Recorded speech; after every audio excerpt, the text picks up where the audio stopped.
waiting to talk about the Cypher for a very long time. It's taken a while to grab my thoughts around it. I mean, we're 6 months into 2017, and I'm still very captivated and in awe of what these guys pulled off with the Pokemon Cypher 2016, and we're not giving these guys due credit. What do I mean by that? What's the credit that these guys deserve? I think they figured out what worked with Pokemon and were able to create bars that work in multiple lanes. And to me, that's really what's special about Pokemon, and that's what they figured out in the Cypher. And I think it's a thing that whatever show food goes forward to make us, if it's a Smash Bros. Cypher or whatever it is, the techniques that they employed here is what's gonna make whatever the next Cypher is important and relevant. And what do I mean? See, whenever a Pokemon punchline comes up, it could be referring to many different layers of Pokemon. They could be referring to the Pokemon anime. They could be referring just to Pokemon designs. They could be referring to lore. They could be referring to strictly battle-related concepts of Pokemon. And because they can interweave all of those things, it never becomes dull. A lot of issues that I have with a rap that's oriented around nerd-oriented stuff and so forth is that it's very easy to get stuck in a particular lane, but because of how diverse Pokemon is as a brand, the Pokemon Cypher equally is able to touch on all these things. And I'm going to give you a couple examples of both respecting the Pokemon brand and weaving in this larger hip-hop tapestry, which I think is also the key other thing to make a Pokemon Cypher work. The thing is that you're going to use hip-hop, you can use hip-hop cliches, hip-hop ideas, and then blend them seamlessly back with the Pokemon stuff. And the thing is to make sure it's not done pedestrian-like. And what's clear is that it's not pedestrian-like here. One of my favorite bars comes from Shofu, where he says, "Dialga's on my wrist saying that your time is up." Now, there's a Pokemon lore reference, but there's a hip-hop reference that's kind of cliche, but he's able to subvert and make work in multiple ways. So the idea of someone stunting on you with their watch is not new to hip-hop. It's a typical thing that can happen. So what does Shofu do? He makes a reference to Dialga, reference to Pokemon Diamond. So Diamond on my wrist saying that your time's up, right? But saying that your time is up, again, hip-hop competitive concept, but to say that your time is up, Dialga's also a Pokemon lore known to be in charge of time. Like, that is so seamless and detailed of like packing in a reference to the game it's coming from, reference as a concept of what the Pokemon is about, and then tie that back into a larger hip-hop kind of cliche. That is the cleverness that goes on. Scoot comes in his verse, when he has his solo verse, is like, you know that they're the greatest when they mimic you.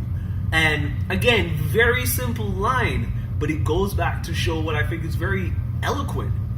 It's classic hip-hop thing of like, people are biting me, whatever. So what does he make a reference? He makes a reference to Mimikyu, the Pokemon that dropped. And the key element is that, yes, Mimikyu is just a Pokemon that mimics, that looks like Pikachu. But let's go back to, what's the reason why? What's the lore concept? It's because that Pikachu is the most liked Pokemon. So to reinforce this rap cliche about my bars being so nice that people are going to bite me, Mimikyu is copying Pikachu, the most popular Pokemon. So essentially people are biting me the same way because my bars are that hot. Like, that's what's being implied in these bars.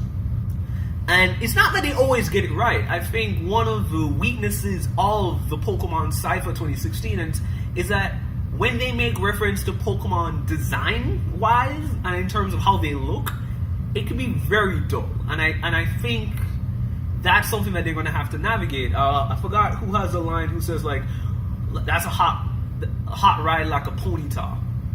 It's not really that clever. There's a couple of references to like Kush being the color of Mew, or Draw the color of Venipede. Like, it's not.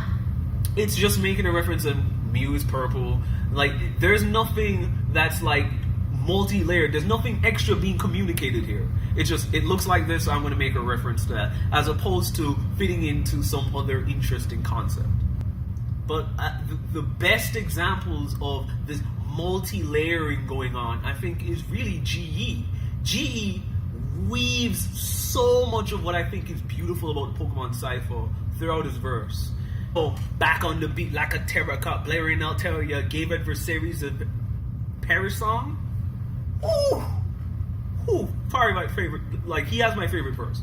But let's take into consideration what he said. Starts off with back on the beat like a terracotta. Back on the beat, classic hip hop, kind of like I'm back on the beat, ready to spit, whatever. So what does he do? He subverts that. He reintroduces that, packages that with not just a typical Pokemon reference, but a Pokemon battle reference of like referencing Terrakion and Whimsicott, which is a battle style of using beatdown. Like, that is the cleverness. That is the detail of like, I'm going to communicate this in-depth idea and use a hip-hop cliche to wrap it around.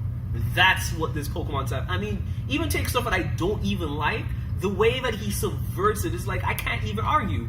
I mean, I think that the whole like, she knew that the steak was long, like, Gyarados, like, so, like, that's just low barrel to me. But what does he do after that, right? Because this is the key. It could have, the bar could have ended there, and I've been just like, yo, that's kind of whack. The same way I said about the Kush being like Mew or whatever.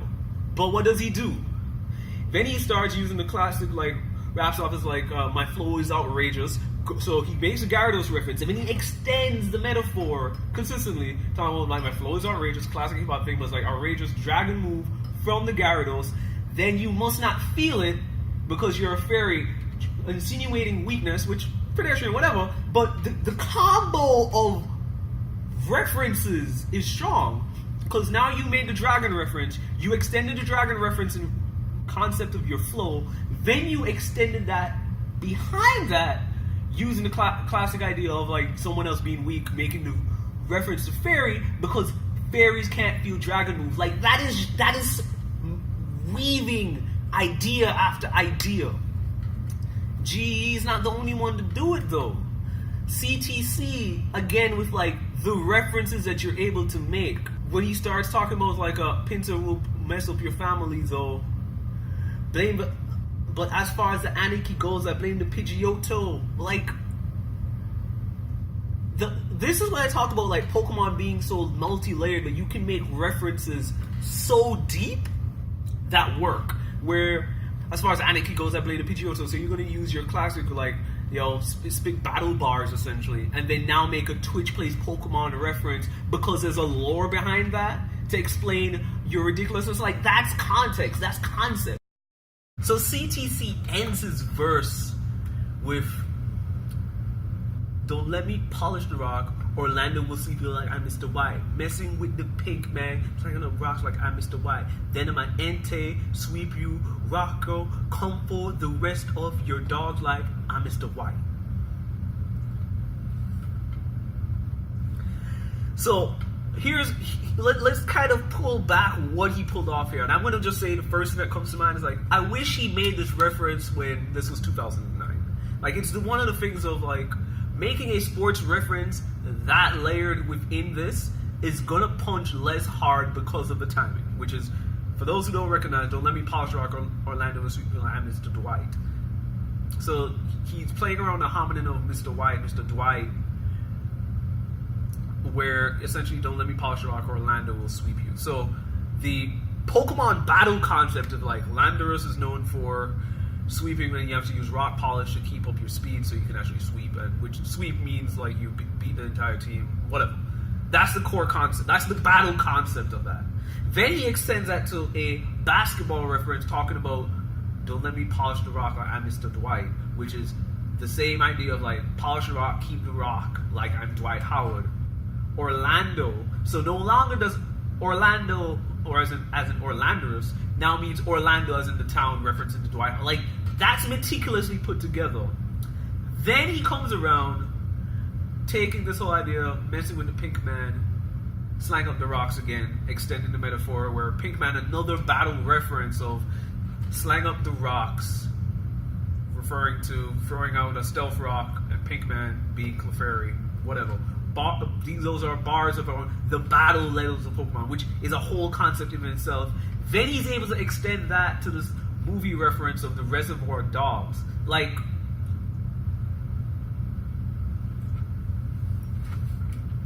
the meticulous ways that he's able to weave the pop culture reference and deep cut Pokemon references, again, it's why this cipher works. And then you talk about subverting and playing around with hip hop ideas that already exist in the pantheon. We have our boy Shizzy come out there, and then let's talk about like anybody can pop off like a randomizer. Jeez, where again the layers of Pokemon fandom is so vast. Where you talk about the randomizer, which is a whole community of Pokemon players who essentially play games that instead of, so if you buy black or white or whatever, they have a specific set of Pokemon that exist in them. Randomizers are supposed to make any Pokemon available for whatever game you play. That's the idea. And like, that's a deep cut community reference that fits into this battle bar of like, yo, you don't want to mess with me. And then he's able to subvert the Panda lyrics of like Black Six Kyurem, and then even just like bars that shouldn't, that are so pedestrian to me of like, yeah, I'm getting head from people, but what does he do with it? He subverts his like, I'm getting head from 3 people, Dodrio. And then to me, this is really why I think is a deep cut appeal of the Pokemon Cypher, even for bars that I don't like. I think people always find is that you're taking something that has a certain level of like, just not just nerd perception, but this perception of being childish and whatever, and then you're providing a stark contrast with more kind of hyper masculine perceived hip hop. And whether or not those are really accurate descriptions of either, the idea is that you are there's a deep contrast between certain references in hip hop and certain approaches of the anime or the brand, that the juxtaposition of them makes them work in special ways. It's what I always say about the clips when they make references to like Goldilocks or any kind of fairy tale stuff and tie that into this broader narrative about pushing coke. Like, it provides such a contrast that these bars become more meaningful.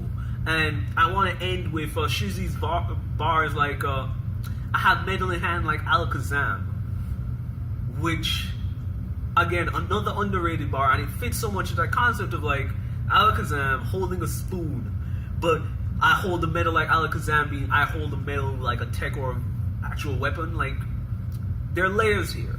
This is meticulously put together, and the key thing to me is that because the fandom is multi-layered, because you can make lore references, because you can make anime references, because you can make battle strategy references, the concepts that you can come up with are not going to be dull. You're not just going to be like, I spit fire like Charizard. Like, they went in many ways that they were really thoughtful. And I wanted to make this video to show real respect to you, Shofu, and the entire squad. All y'all came out to rap versus. I appreciate I didn't get to name drop everybody. But I want to implore you guys that whatever the next cipher is, if it's Pokemon or if it's going to Smash, is that to think about the multi-layer of references you can make. Because that's what's going to make the cipher special to that community and more meaningful as a piece of art.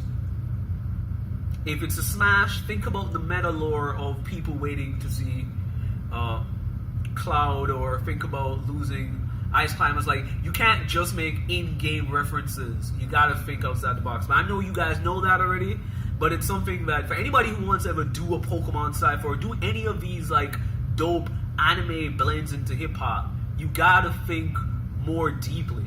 And I think the Pokemon Cypher 2016, I'm thinking about this in 2017, is an accomplishment.